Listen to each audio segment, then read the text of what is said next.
ক্রীড়া অনুষ্ঠানের সম্মানিত সভাপতি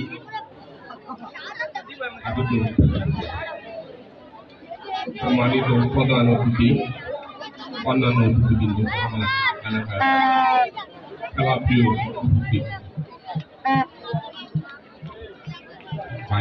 ভাই বন্ধুরা, আসসালামু আলাইকুম। আসলে আমি আমার পেশাগত দিক থেকে আমার স্কুলের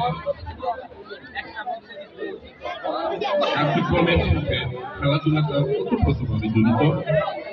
আমি যে স্কুলে শিক্ষকতা করি সেই স্কুলের বিভিন্ন ডিপার্টমেন্টে আমার স্কুল থেকে জাতীয় পর্যায়ে খেলা তৈরি হয়েছে।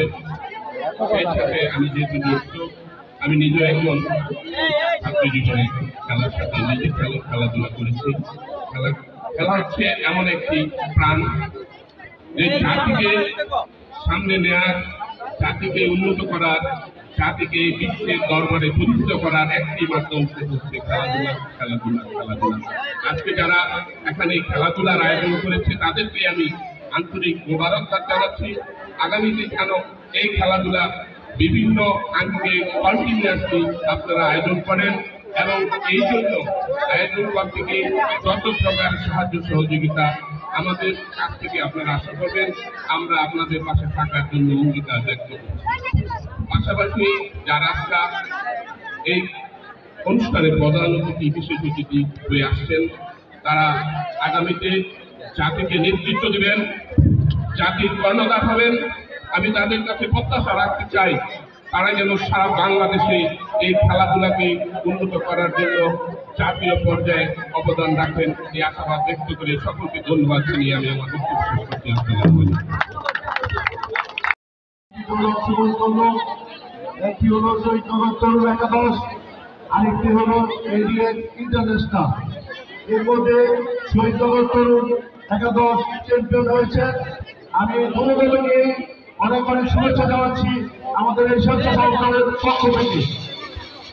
আমি আরেকটা অনুরোধ জানাই সিটি কর্পোরেশনের সিওর কাছে, এই মাঠটা অত্যন্ত অবহেলার অবস্থা করে রয়েছে।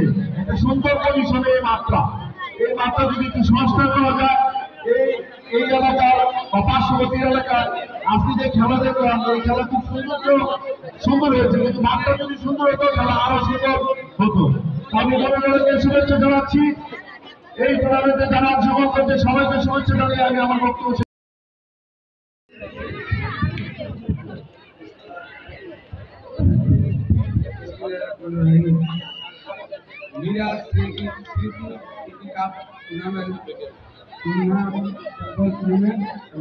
ফাইনাল 2024।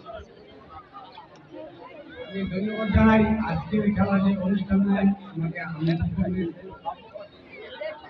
ধন্যবাদ জানাই উপস্থিত যারা ছাত্র, যুবক এবং সবাইকে 15 বছর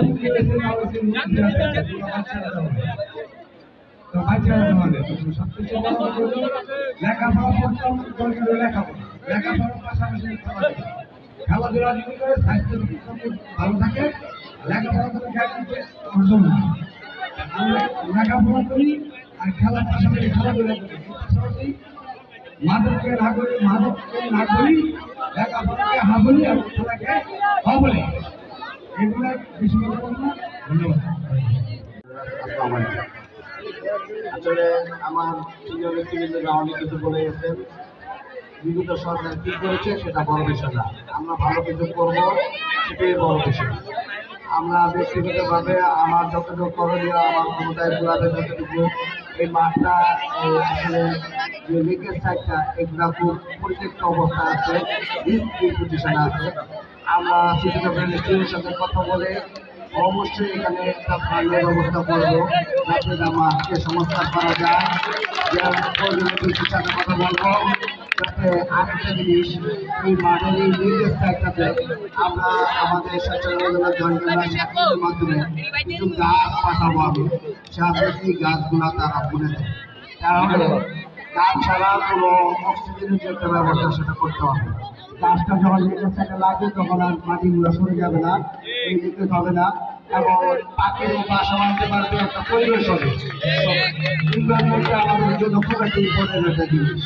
আর একটা জিনিস এটা চেঞ্জ আসবে, আবার যাতে কোনো চোর যাতে নির্বাচিত না হতে পারে, কোনো সুন্দর যাতে স্থান পায়, কোনো রকম যে হত্যাকারী নিম্ন নামে দোষরা যাতে না পায়। হ্যাঁ, এই জিনিসগুলি আপনারা আপনাদের ম্যান্ডেট ভোট দিবেন, সেই ব্যবস্থাটা আমরা করতে তার যার জন্য এত আন্দোলন। আপনারা সঠিক নেতৃত্ব দিয়ে ভোট দেওয়ার জন্য রাখবেন। আমরা ভোটের ব্যবস্থা করছি, আপনারা আপনাদের নেতা নির্বাচিত করবেন, সেটা এমপি নির্বাচনী হোক, কমিশনার নির্বাচনী হোক, মহিলা কমিশনার নির্বাচনী হোক। হ্যাঁ, এই জিনিসটা নির্বাচন করবে, তাহলে পরিবেশটা আমাদের ভালো থাকবে। আর বিশেষ কিছু বলবো না, মাধ্যমের অর্থ হয়ে গেছে, সবাই অপেক্ষা করতেছে।